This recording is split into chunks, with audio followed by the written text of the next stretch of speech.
Chronique du patrimoine.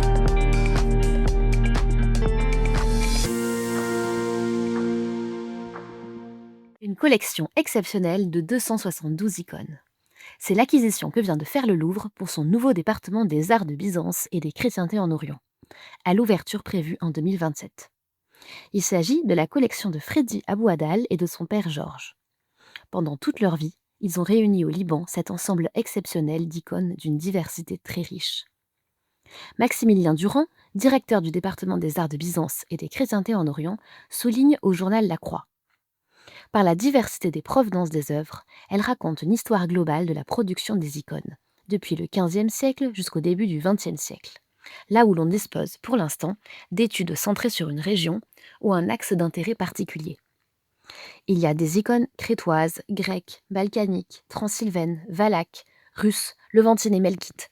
Il y a des icônes d'iconostase, des icônes de dévotion privée, des ensembles de triptyques ou diptyques. Plusieurs de ces icônes sont considérées comme des jalons importants de l'histoire de l'art.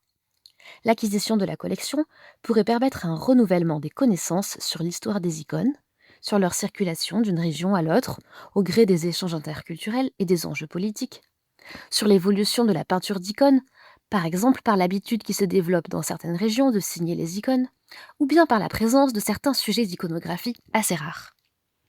La collection comporte notamment un rare ensemble d'icônes levantines et melkites, issues du renouveau du patriarcat d'Antioche au XVIIe siècle, qui ont été réalisées par des chrétiens arabophones à Jérusalem, en Syrie, au Liban.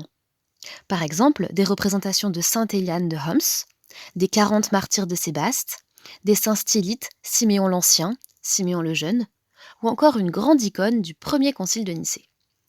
Avec cette nouvelle collection, le Louvre devient un musée capable d'illustrer l'évolution et la diversité de l'iconographie chrétienne à travers les siècles, avec notamment pour mission d'éduquer le regard occidental à l'appréciation de cet art très oriental qu'est l'art de l'icône.